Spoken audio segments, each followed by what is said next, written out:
Merdeka belajar wujud yang nyata, raih mimpimu juga cita-cita, generasi emas Indonesia. Profil belajar Pancasila, cita, generasi emas Indonesia. Bismillahirrahmanirrahim. Assalamualaikum warahmatullahi wabarakatuh. Waalaikumsalam warahmatullahi wabarakatuh. Alhamdulillahirrahmanirrahim. Wassalatu wassalamu ala asyrofil anbiya'i wal mursalin wa ala alihi wa sahbihi ajma'in. Amma ba'd. Pertama-tama marilah kita panjatkan puji syukur kehadirat Allah Subhanahu wa taala karena dengan rahmatnya kita dapat berkumpul di sini dalam keadaan sehat walafiat. Tak lupa salawat serta salam kita haturkan kepada junjungan kita Nabi Muhammad Sallallahu Alaihi Wasallam.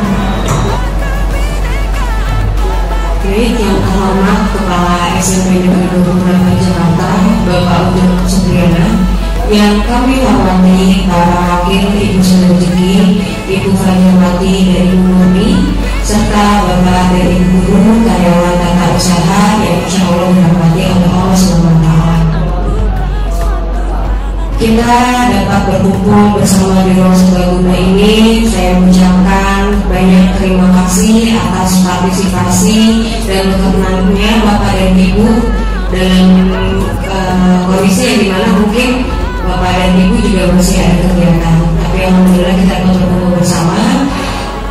Saya sendiri Ayu Marsia bersama rekan saya Ibu Habibah dalam kegiatan yaitu diseminasi modul 1.4 yaitu budaya positif guru penggerak angkatan 9. Bapak Ibu yang terhormat, marilah sama-sama kita membaca basmalah dalam membuka acara kali ini. Semoga kegiatan kali ini dirahmati, diberkahi, diberikan kelancaran dan kesuksesan oleh Allah Subhanahu wa taala. Mari sama-sama kita membaca basmalah. Bismillahirrahmanirrahim. Baik, ada pun susunan acara yang akan saya bacakan untuk kegiatan kita kali ini. Yang pertama adalah pembukaan, yang kedua sambutan, ketiga paparan materi, keempat praktik segitiga restitusi, dan terakhir adalah penutup. Sebelum kita memulai acara yang pertama adalah sambutan yang akan disampaikan oleh Ibu Sri Rezeki sebagai wakil kurikulum di SMP Negeri 28 Jakarta. Kepada Ibu Sri Rezeki, disilakan. Thanks. Baik, terima kasih atas waktunya.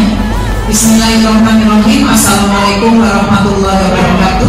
Waalaikumsalam warahmatullahi wabarakatuh. Selamat pagi dan salam sejahtera untuk kita semua.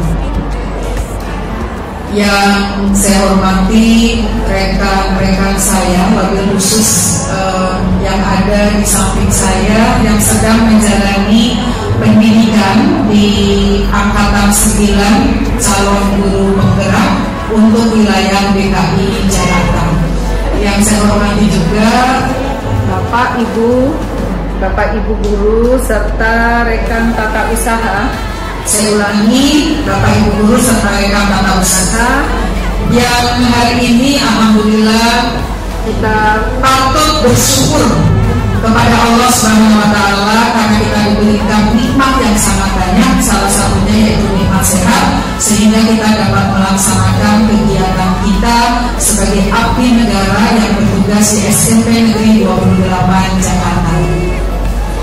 Bapak Ibu, tadi sudah disampaikan oleh Ibu Ai dan Ibu Umu, berkumpulnya kita di sini dalam rangka kegiatan diseminasi, kegiatan rekan kita di calon guru penggerak angkatan 9. Dan saat ini yang akan disampaikan yaitu terkait modul 1.4 budaya positif. Apa saja yang ingin disampaikan, mari kita dengarkan bersama. Mudah-mudahan apa yang nanti kita dengar, apa yang nanti kita terima, apa yang nanti kita simak dari rekan kita buat, dapat kita terapkan hal-hal yang baik pastinya di 28, menambah budaya positif yang sudah ada. Jadi kita menunggu rekan kita Bu Aida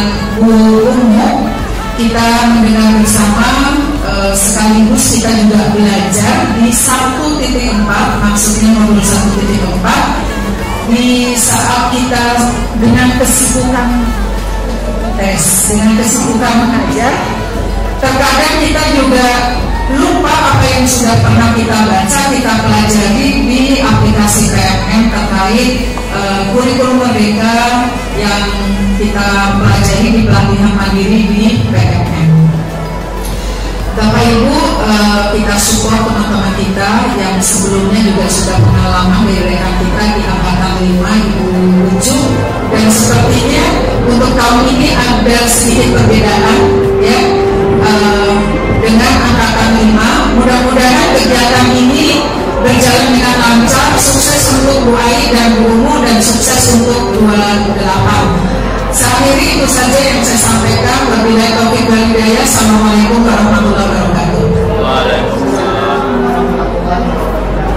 Baik Bapak Ibu semuanya, sebelum kita masuk pada kegiatan ini, agar lebih relax lagi, lebih santai lagi, dimana kalau kita mengadakan ice breaking, oke? Bapak Ibu semuanya bisa berdiri terlebih dulu. Oke. Lalu Bapak Ibu. Ya. Kalau misalnya yang kalah, yang dikedepan ya. Oke. Jadi ice breakingnya gampang. Yang pertama menyebutkan, kita cuma menyebutkan nama hewan, ya. Tapi dari nama hewan yang disebut yang pertama harus dilanjut dengan nama hewan berikutnya sesuai dengan huruf yang di belakang yang sebelumnya. Bisa? Contohnya, ayo, macan. Oke, gitu ya. Kalau misalnya salah, berarti nanti Bapak Ibu saya hukum. Oke, udah siap? Akhirnya. Ya, kita tutup 28 dulu. Tutup 28.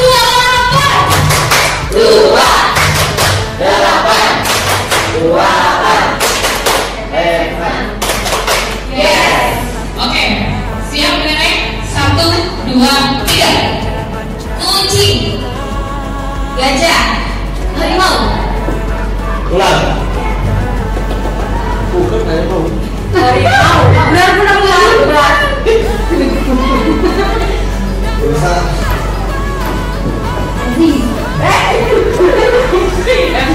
Namanya G. Boleh.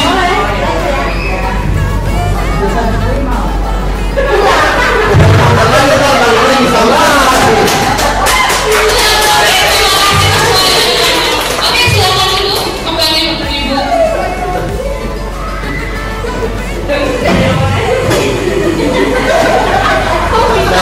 Dapat ulang lagi juga.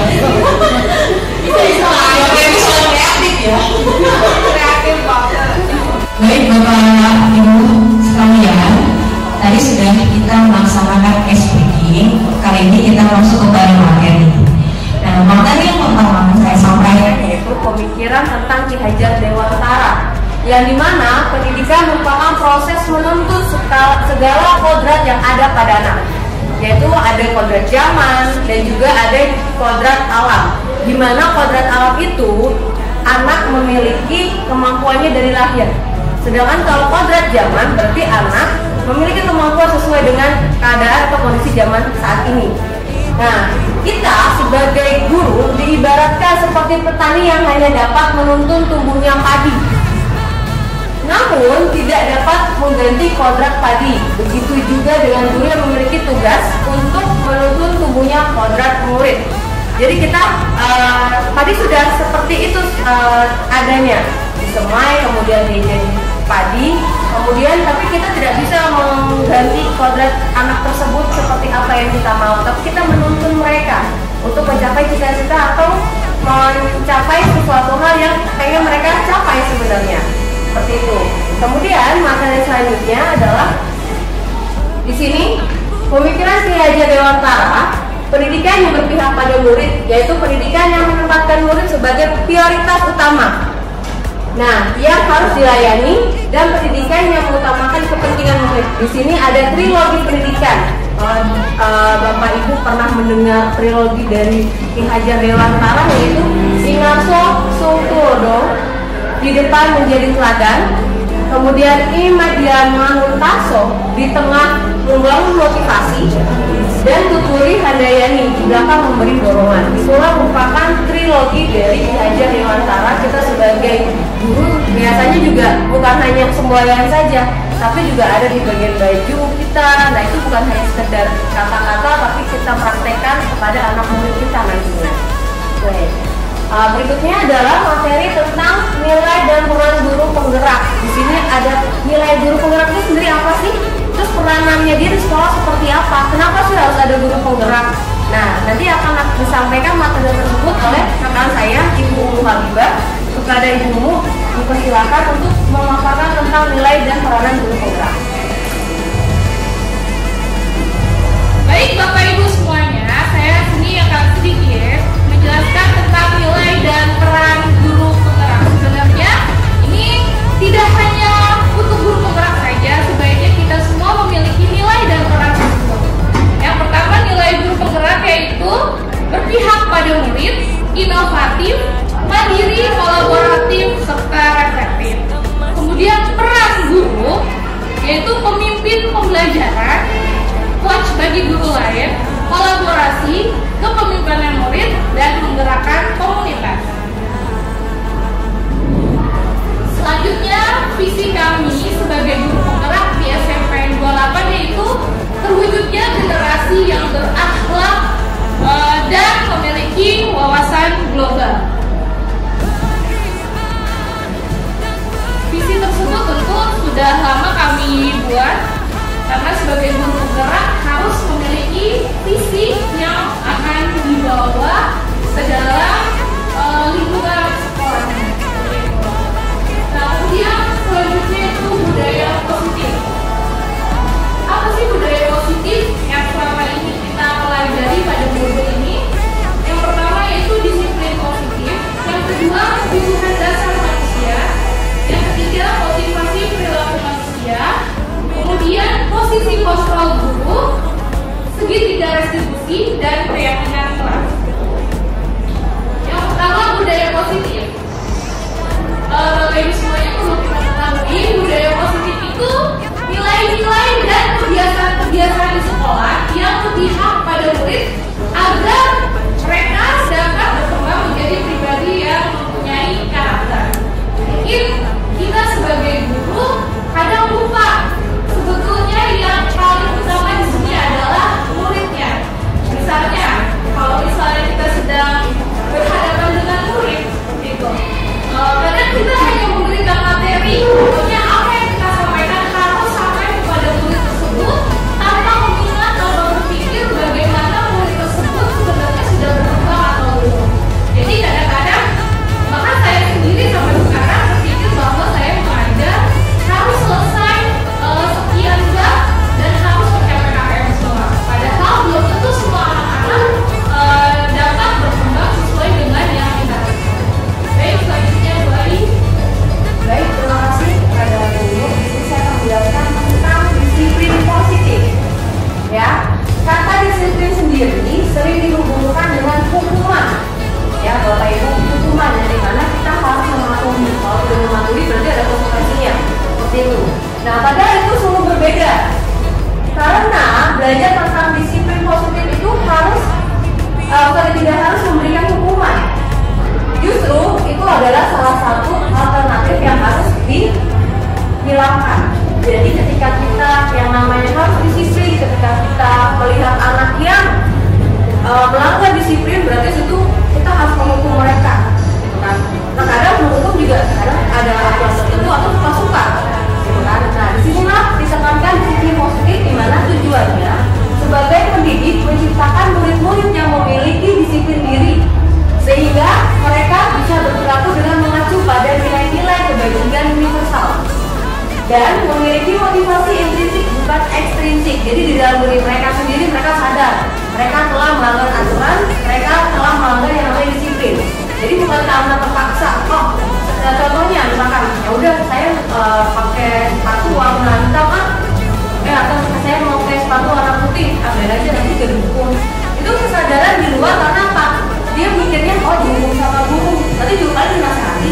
juga kan diomelin gitu kan, tapi tetap dilanggar. Tapi kalau dia sadar pada intrinsiknya, pada dasarnya dia mengetahui itu adalah larangan, dia akan dengan sadar, jangan dong yang aku sepatu putih yang hitam aja, kan udah ada aturan seperti itu.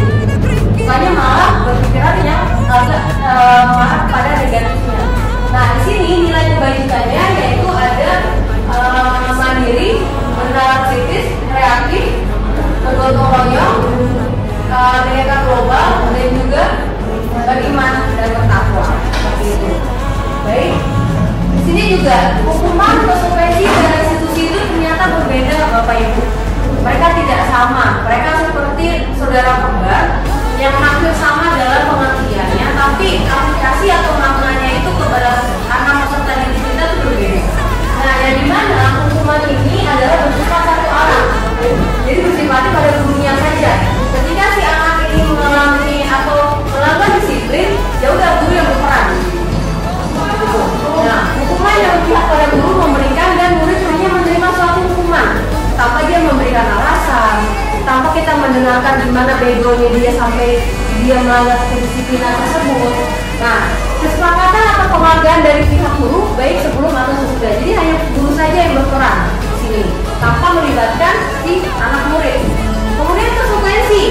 Konsekuensi adalah suatu rencana sudah dibahas dan disetujui oleh guru dan murid. Kemudian pada konsekuensi murid tetap dibuat tidak nyaman dalam jangka pendek. Kalau restitusi, proses menciptakan kondisi bagi murid untuk memperbaiki kesalahannya. Contohnya gini, Bapak Ibu, misalkan si anak mungkin belajar dalam wahyu olahraga. Si anak itu dia tidak membawa baju olahraga. Lalu Pak Wahyu sebagai penghukum, ya sudah, kalau kamu nggak bawa baju olahraga, silakan keliling lapangan 10 kali. Nah, tapi ada nggak sih sangkut pautnya tentang baju dengan hukuman tersebut? Ada nggak Bapak Ibu? Nggak ada kan? Padahal yang salah itu dalam artian dia tidak membawa baju, tapi dihukum sama Pak Wahyu lari 10 lapangan. Nah, itu merupakan hukuman yang hanya terpaku pada si guru yang mempunyai power. Nah, sedangkan kalau konsekuensi, kasih saya sama Pak Wahyu, kamu kenapa tidak bawa baju olahraga? Hari ini kan ada olahraga. Terus si anak itu menjawab, iya Pak, saya buru-buru. Kalau begitu, sekarang telepon orang tua kamu, suruh orang tua kamu mengantarkan bajunya. Nah, itu merupakan konsekuensi, di mana di situ ada pembelajaran, di mana di situ si guru menjelaskan dan si anak juga punya peran aktif dalam artian dia punya alasan tertentu tanpa adanya kontak untuk menghukum atau menjudge anak tersebut, gitu. Nah, kalau restitusi adalah memberikan pembelajaran. Nah, si anak ini kita tanya, kamu nggak bawa baju olahraga. Kalau begitu, apa yang kamu akan lakukan? Kan hari ini kan olahraga jamnya Pak Wahyu. Nah, anak itu kita berikan kesempatan untuk memberikan suatu solusi untuk dirinya sendiri. Atau bisa bilang, ya udah Pak, lain kali saya nggak akan mengulanginya kembali, saya akan buru-buru, saya akan mempersiapkan bajunya di malam hari. Mungkin satu. Yang kedua, atau Pak izin ya Pak, boleh nggak saya telepon orang tua saya? Nah, jadi pada restitusi si anak sendiri yang akan menyadari atau memberikan solusi kepada si guru. Tanpa adanya kembali otak untuk menghukum atau menjudge si anak. Nah, ini perbedaan hukuman, konsekuensi, dan restitusi. Kalau hukuman hanya berpaku pada si guru saja, ya udah kalau kamu nggak bawa, kamu berarti melanggar disiplin, ya udah kamu lari. Padahal tidak ada sangkut pautnya antara baju dengan lari ke lapangan. Nah, sedangkan kalau konsekuensi sendiri, ya udah si gurunya memberikan arahan atau pengajaran pada si anak bagaimana nih, apa yang kamu bisa lakukan. Ya udah kalau gitu kamu ke orang tua kamu ya nak untuk dibawa bajunya. Nah, kalau restitusi yaitu si anak sendiri yang memberikan solusi. Karena apa? Dia sadar dia salah dan dia harus mempertanggungjawabkan atas kesalahannya tersebut. Gitu. Baik, selanjutnya. Selanjutnya di sini ada kebutuhan dasar manusia. Nah, kita sebagai manusia itu ada kebutuhan dasar. Di sini ada 5. 1. Aktualisasi diri. 2. Penghargaan sosial, kebersamaan, dan psikologis. Di mana seluruh tindakan manusia memiliki tujuan tertentu. Semua yang kita lakukan adalah untuk mendapatkan apa yang kita inginkan. Berarti kita sebenarnya sebagai manusia itu punya tujuan. Seperti aktualisasi diri, kita butuh pengembangan diri, kita memenuhi ideologi. Mungkin kalau kita sebagai guru mungkin ada yang pelatihan atau workshop ataupun lainnya. Karena kita meskipun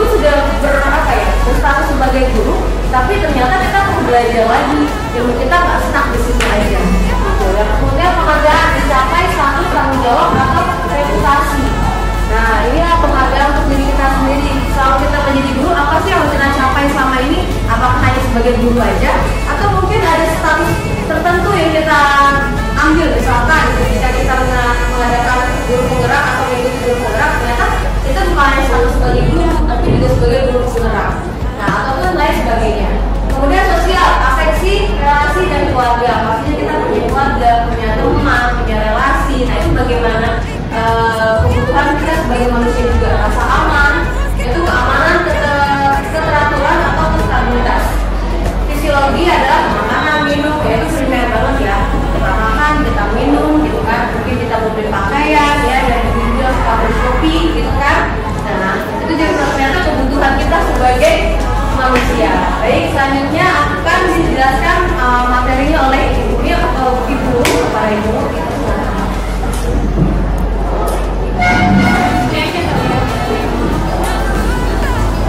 Baik, Bapak Ibu, saya akan menyampaikan mengenai posisi kontrol. Sebelumnya, mau lebih baiknya sudah ada hukum, membuat rasa bersalah, memantau, pembantu manajer. Coba saya ingin bertanya, Pak Mamai, pada posisi ini sekarang sebagai guru, Pak Mamai sudah berada di mana? Biasanya Teman. Oke, kalau berarti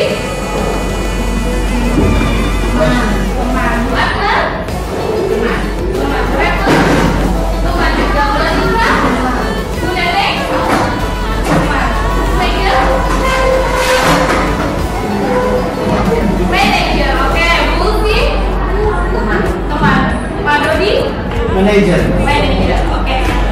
Oke, akan kita ketahui apa sih sebenarnya posisi kontrol kita ini sebenarnya saat ini ada di mana.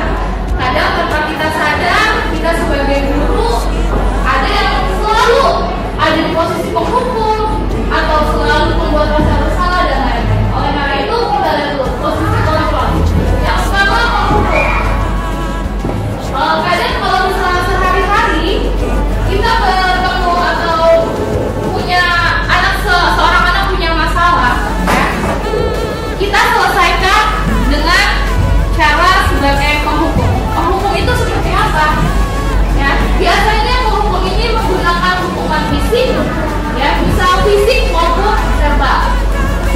Ciri khas penghukum ini adalah bersuara tinggi, lalu bahasa tubuhnya juga terlihat serta mata meloloskan menghardik, ya kan? Itu penghukum. Nah, contohnya biasanya, misalnya seorang anak tidak membawa buku paket, ya. Sebagai seorang penghukum, tentu kita akan bilang, kenapa kamu tidak bawa buku paket? Udah tahu hari ini pelajaran agama, misalnya. Kamu silakan keluar. Nah, seperti itu kan? Itu adalah penghukum. Selanjutnya posisi kontrol membuat rasa bersalah. Nah, posisi ini biasanya guru atau orang tua akan bersuara lebih lembut, membuat rasa bersalah akan menggunakan keheningan yang membuat orang lain merasa tidak nyaman, bersalah atau rendah diri. Ya. Selanjutnya adalah posisi kontrol pemantau. Pada pemantau ini kita berarti mengawasi. Pada saat ini kita mengawasi, kita bertanggung jawab atas perilaku orang-orang yang kita awasi. Ciri khasnya adalah bersuara dengan nada datar dan menggunakan bahasa tubuh yang formal. Biasanya ini kita lakukan sebagai seorang wali kelas, ya. Kita selalu memantau anak-anak kita sebagai wali kelas. Selanjutnya sebagai teman. Guru pada posisi ini tidak akan menyakiti murid, menggunakan hubungan baik serta humor untuk mempengaruhi seseorang. Ciri khasnya ini posisi kontrol teman adalah nada suara ramah, akrab, dan bercanda. Ya, itu adalah teman. Kemudian manajer. Kalau manajer itu adalah posisi di mana guru berbuat sesuatu bersama dengan murid, mempersilahkan murid mempertanggungjawabkan perilakunya, mendukung murid agar dapat menemukan solusi atas permasalahannya sendiri. Ciri khas posisi kontrol manajer adalah nada suara tulus, bahasa tubuh tidak kaku, dan mendekat kepada murid. Nah, Bapak Ibu, setelah kita baca tadi posisi kontrol, kira-kira selain jadi teman itu kebanyakan jadi apa? Tetap hanya menjadi teman. Oke. Mungkin kita pernah ya Bapak Ibu, ketika anak berbuat salah, pasti kita menjadi seorang penghukum. Kembali lagi tadi ke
Bapak Ibu mendapati murid Bapak Ibu datang terlambat?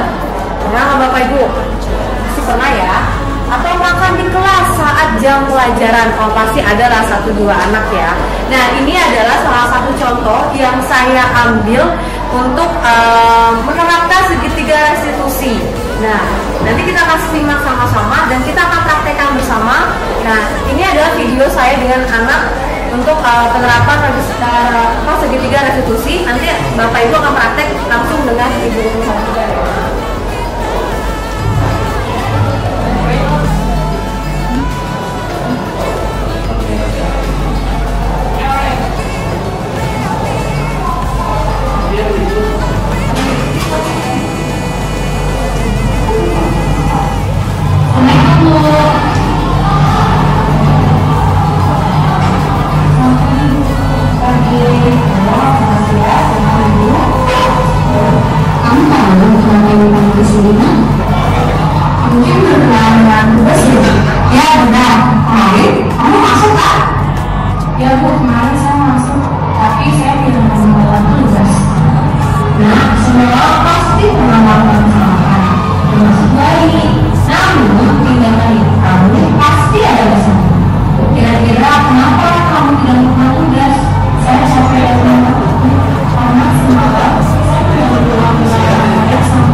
Bapak Ibu, setelah Bapak Ibu menyaksikan video tersebut, pastinya Ibu bertanya-tanya, apa sih itu segitiga restitusi?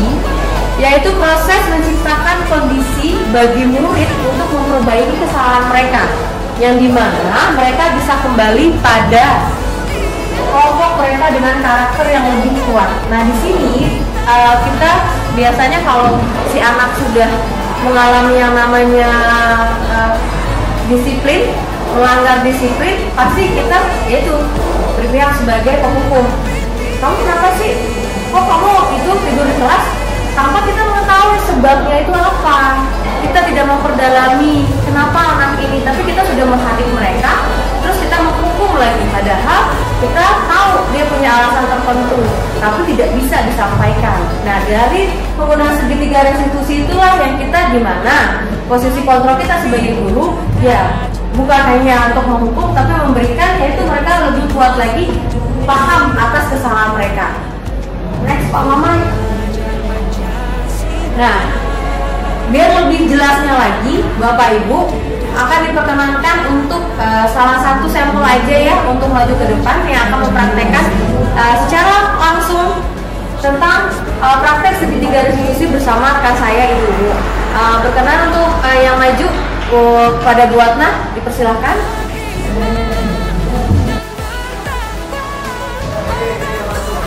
Assalamualaikum. Silakan dulu. Terima kasih. Oke. Jadi Bapak Ibu, kita tanyakan dulu anaknya ya. Apa kabar? Alhamdulillah. Sudah istirahat tadi? Sudah. Oke. Kamu tahu alasannya kenapa dipanggil ke kantor? Iya.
hati.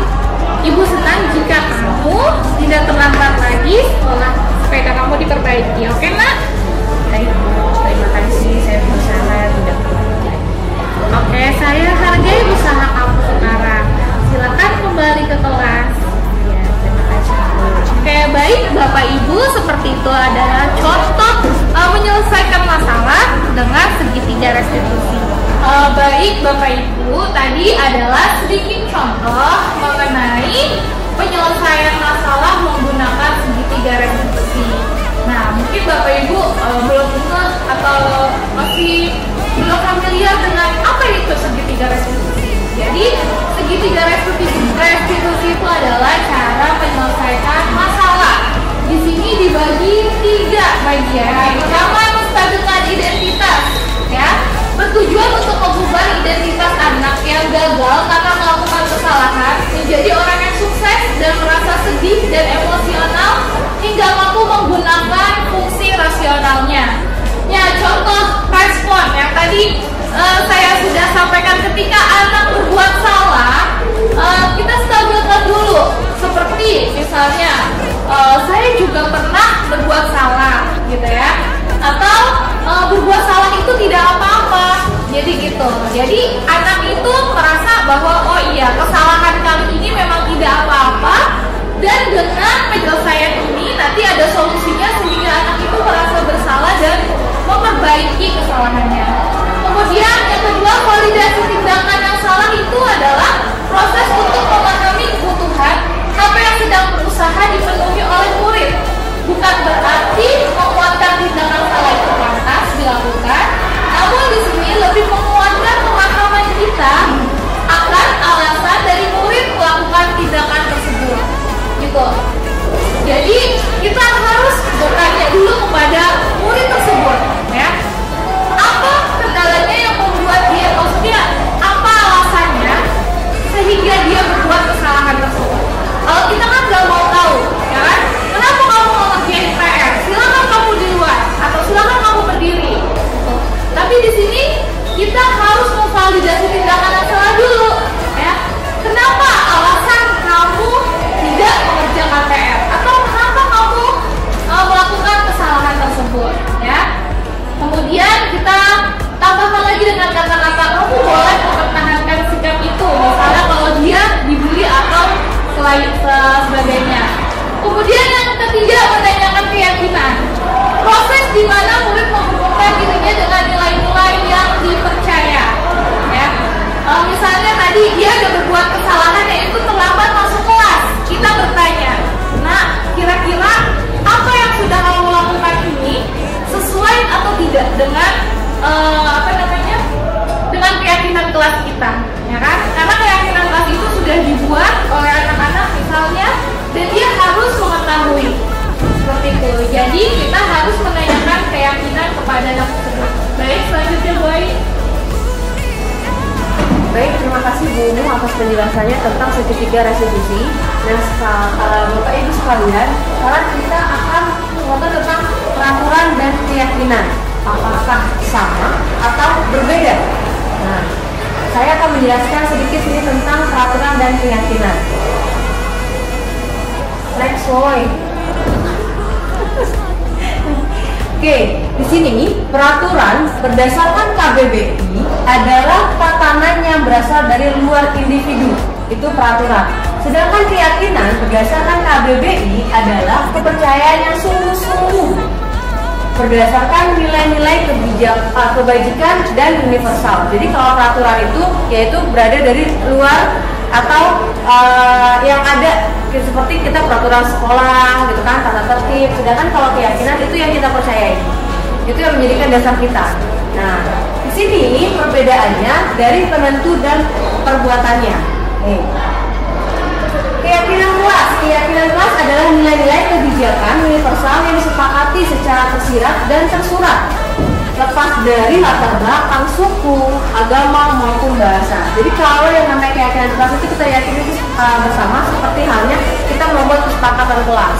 Tapi kalau dalam kata sepakat berarti kan mau tidak mau disepakati. Tapi kalau keyakinan atas dasar sendiri atas dasar sendiri si murid tersebut meyakini ada nih tata tertib yang harus kita taati ketika kita di kelas. Seorang akan lebih tergerak dan bersemangat untuk menjalankan keyakinannya daripada hanya sekedar mengikuti peraturan tertulis tanpa makna. Contohnya, kalau peraturan di sekolah, ketika mereka dilarang membawa handphone ke sekolah, itu kan peraturan. Nah, peraturan itu mau gak mau diikuti, tapi tanpa kesadaran si siswa sendiri. Tapi kalau keyakinan itu berarti meyakini kalau di sekolah itu tidak boleh membawa handphone. Tanpa mereka sadari, mereka sudah yakin, berarti ya udah kita nggak boleh bawa handphone kecuali memang ada keperluan tertentu. Nah, itu bedanya peraturan. Langkah-langkah membuat keyakinan kelas, yang pertama adalah berdiskusi. Yang kedua adalah mengubah peraturan menjadi kalimat yang lebih positif. Contohnya, misalkan jangan membawa handphone ke sekolah. Nah, akan bisa dirubah menjadi kalimat silakan bawa handphone ketika dibutuhkan. Jadi tidak ada kata negatif. Kalau jangan, dilarang itu kan negatif. Kemudian yang ketiga, mencari peraturan-peraturan dan nilai kebijakan keyakinan kelas tertentu. Yang keempat, berdiskusi mengenai gambar perilaku yang mencerminkan keyakinan kelas sudah sesuai atau tidak. Kemudian berdiskusi mengenai peranan seluruh warga kelas dan meninjau ulang keyakinan kelas dari waktu ke waktu. Jadi keyakinan kelas kita itu nggak stuck di situ aja Bapak Ibu, bisa berubah kapanpun ketika kita mau mengubahnya. Seperti apa? Ya sesuai dengan kesepakatan atau keyakinan kelas masing-masing. Individu bisa dalam artian bisa memunculkan saya mau keyakinan kelasnya ini Bu, boleh misalkan tidak boleh berisik, tidak boleh makan di kelas atau apa, itu bisa berubah. Kemudian selanjutnya, nah mari membuat keyakinan kelas. Jadi Bapak Ibu berperan sebagai murid. Di sini Bapak Ibu memberikan saya guru apa sih yang menjadi keyakinan kelas kita, misalkan berdiskusi kelompok, terus kalau mau ke kamar mandi silakan izin terlebih dahulu atau sebagainya. Bapak Ibu berperan sebagai murid, kita berikan keyakinan kelasnya seperti apa. Nanti akan dibantu sama Bu untuk kita nulis di stick note ya.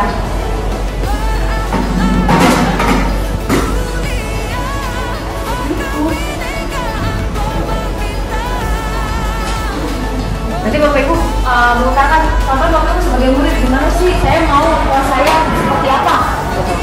Mungkin sebelum ini Boy keyakinan kelas kita buat kesepakatan dulu di dalam kelas itu kita mau buat aturan apa, mungkin dari situ ya nanti baru keyakinan kelas. Kira-kira apa sih yang akan menjadi peraturan kelas kita? Ya, silakan Bapak Ibu. Jangan berisik, teman.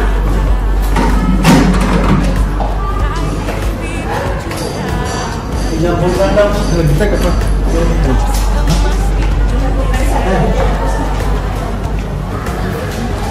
Satu dulu dari masing-masing kalian boleh menuliskan ya apa namanya kalian Bapak Ibu boleh menuliskan kira-kira yang menjadi peraturan kelas itu biasanya apa sih gitu ya. Jadi kita nanti nih biasanya di awal semester tapi kita akan melakukan ini sebelum kita membuat suatu keyakinan kelas. Jadi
di sticky note.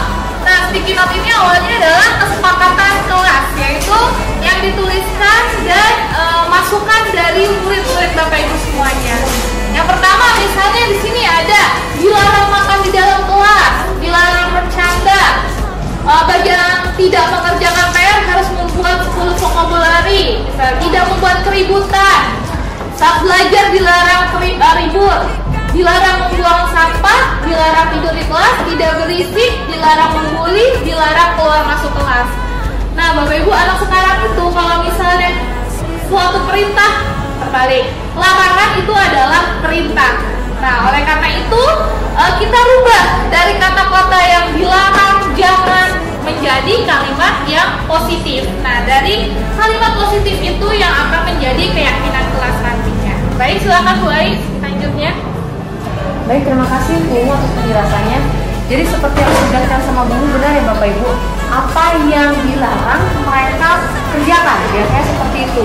Nah, kesepakatan kelas ini cenderung adanya kata-kata yang negatif, seperti dilarang, jangan, tidak diperbolehkan. Nah, kita ubah kata negatif itu menjadi lebih positif dan bukan hanya sekedar kata dilarang ataupun jangan.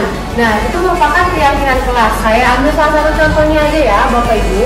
Di sini ada yang menuliskan dilarang makan di dalam kelas. Memang di kelas memang nggak boleh makan ya Bapak Ibu. Nah, kata dilarang ini bisa kita ganti makan ketika bel istirahat atau makan di kantin. Nah, tidak dikatakan ada kata larangan, dilarang atau jangan. Nah, itu kita ubah negatif menjadi positif. Yang tadinya dilarang makan di kelas bisa kita ubah menjadi lebih baik makan di kantin. Gitu ya, berarti kalau lebih baik makan di kantin, di kelas boleh nggak? Enggak kan? Nah, seperti itu contohnya. Karena kesepakatan kelas itu lebih cenderung arahnya ke negatif. Nah, kita mengganti menjadi keyakinan kelas yang dimana kalimat negatif tersebut menjadi kalimat yang positif. Jadi seperti itu Bapak Ibu penjelasan tentang kesepakatan dan keyakinan kelas. Baik Bapak Ibu semuanya, tadi kita sudah membuat contoh keyakinan kelas. Jadi sebelum keyakinan kelas tadi kita membuat kesepakatan kelas, jadi keyakinan kelas itu dituangkan dari kesepakatan kelas menjadi sifat-sifat yang positif seperti disiplin, tanggung jawab, dan lain-lain. Itu adalah yang menjadi keyakinan kelas kita. Sehingga ketika anak punya masalah atau ada kesalahan yang dilakukan oleh anak tersebut, kita kembalikan kembali kepada keyakinan kelas yang sudah kita buat seperti itu. Baik, terima kasih. Ya, baik Bapak Ibu, terima kasih. Kita sudah akhir kegiatan kita, yaitu diskriminasi budaya positif modul 1.4. Saya secara pribadi maupun rekan saya Indonesia, saya juga mohon maaf bila ada kekurangan ataupun tutur kata kami yang kurang berkenan oleh Bapak Ibu, dan terima kasih atas waktunya dan juga partisipasi Bapak Ibu dalam kegiatan kami. Tanpa Bapak Ibu, kegiatan kami kali ini tidak akan dapat berjalan lancar seperti saat ini. Jadi Bapak Ibu, baik, kita awali tadi dengan membaca hamdalah, dan kita akhiri dengan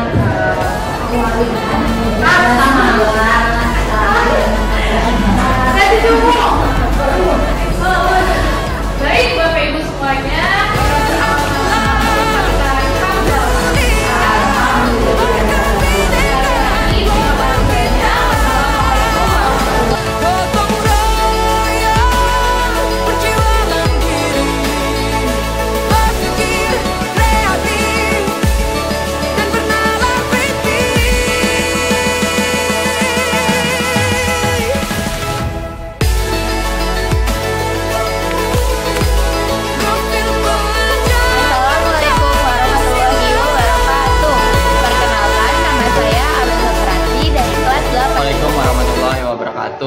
Perkenalkan, nama saya Ilham dari kelas 8D. Assalamualaikum warahmatullahi wabarakatuh.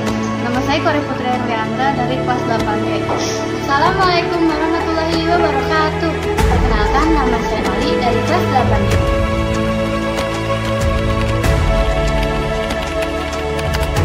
Perasaan saya sangat senang. Saya sangat senang sekali. Saya sangat senang karena saya sangat bersemangat. Merdeka belajar wujud yang nyata. Raih mimpimu pastinya juga sangat penting. cita-cita. Iya, penting sekali. Generasi Sangat emas Indonesia. sekali. Profil pelajar Pancasila Karena dapat menumbuhkan perasaan tanggung jawab. Karena dapat membuat kita lebih baik lagi. Pelajar Pancasila